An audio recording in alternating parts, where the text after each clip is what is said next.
Malinis ang Pangulo.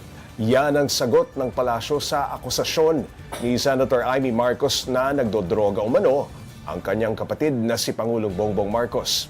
May legal na hakbang naman kayang gagawin ang Malacanang sa mga kontrobersyal na pahayag ng ate ni PBBM. Para bigyan mo ka ang balita, Mobile Journal Julie Baiza. Uulit-ulitin ko pa, ulit-ulit. Ang Pangulo po ay malinis. Ito ang idiniin ng palasyo matapos taluhin ni Senadora Amy Marcos ang kapatid na si Pangulong Bongbong Marcos. Sa huling araw kasi ng anti-corruption rally ng Iglesia ni Cristo, sinabi ng presidential sister na matagal na niyang alam na drug user umano si PBBM pati si First Lady Liza Araneta Marcos. Batid ko na nagda-drug siya. Naalaman ko at ng pamilya. Naalaman ng pamilya. Seryoso ito. Minsan, kami ng Presidential Guard at Metro Gompa ang naglilinis tuwing nagpa-party po sila. Tinawag ni Castro na walang basihan, kwentong walang kwenta at kwentong kutsero ang pahayag ng senadora. Desperadang hakbang daw ito ng senadora.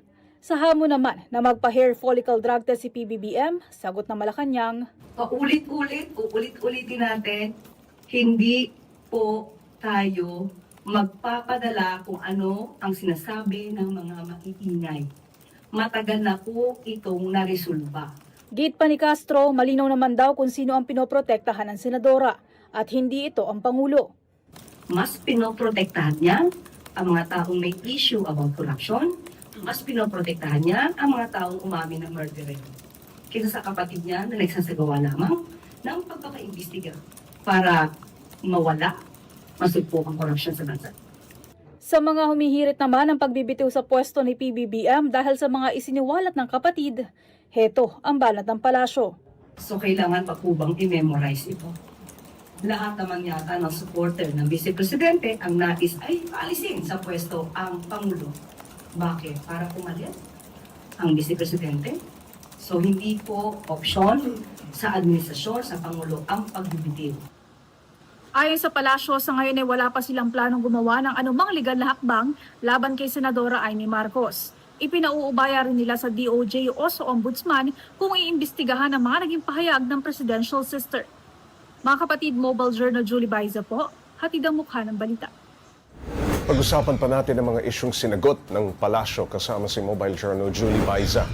Julie, ano ang sagot ng palasyo sa pahayag ni Congressman Sandro Marcos na hindi yan gawain ng tunay na kapatid?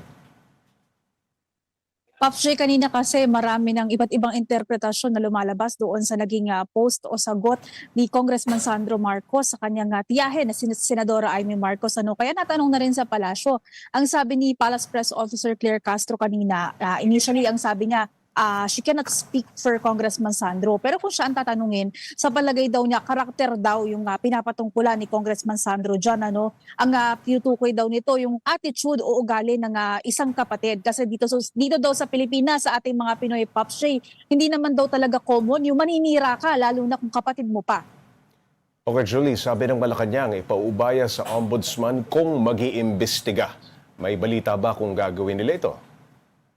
Kanina kasi Pops J, sinabi ng palasyo na hindi pa daw ito gagawa or wala pang plano na gumawa ng mga legal na aksyon kaugnay nga sa mga naging pahayag ni Senadora Amy. Ang sabi ng ilang eksperto kasi Pops J, baka isang uri na ng destabilization yung naging pahayag ng senadora. Kaya ang sabi ng palasyo, tingnan muna daw lahat ng facts tungkol nga dito sa pangyayari at pinauubaya na nila sa Ombudsman o kaya sa DOJ kung magkakaroon sila ng investigasyon o magkakaroon ng ibang hakbang para matigil o maputol na nga yung ganitong paglutang ng mga pahayag. Pero sa panig naman ng DOJ or ng Ombudsman, wala pa silang sinasabi o nagiging pahayag sa ngayon. Julie, kamusta naman daw ang suporta ng uniformed personnel sa pamahalaan? Nagkaroon ba ng loyalty check? Kanina Pops J, ang sabi ni Castro, yung naging pahayag ni Senadora Amy, hindi daw maituturing yan ng bigat. Wala daw yung basihan kwentong kutsero at kwentong walang kwenta. Kaya daw ang AFP at yung mga uniform personnel wala daw dapat ipag-alala o ikabahala. At hindi raw dapat seryosohin yung naging pahayag ng senadora, kundi isang ingay lamang yan. Julie, tinapos na ng INC ang rally nila. Pero sa EDSA, mukhang may mga rallyista pa. Kamusta ba ang seguridad dyan sa Malacanang matapos itong revelasyon ni Senator Amy? Actually, dito sa palasyo, talagang kapansin-pansin na mas mahigpit yung ipinatutupad na seguridad. Pagpasok pa lamang, may mga gate na dating bukas para sa mga sa atin sa pagpasok. Ngayon ay sarado na. Meron na lamang isang gate na open for everyone, pero mahigpit din yung inspection, yung pagtatanong kung saan specific building ka pupunta. And kapansin-pansin din, Popshi, na mas maraming mga pulis na nakadeploy ngayon dito. Simula pa lamang sa labas ng palasyo ng Malacanang hanggang dito sa loob, meron pa rin mga nakadeploy. Kasi karaniwan, Popshi, nung hindi pa pumuputok itong usapin, nung wala pa yung mga rally, hindi naman ganito karami yung nakadeploy dito. At yung mga gates na open for public or sa mga pupunta dito sa mga tanggapan sa loob ng Malacanang Complex, mas marami. Julie, ano ang sentimiento ng ibang mambabatas dito sa panibagong lamat sa mga Marcos?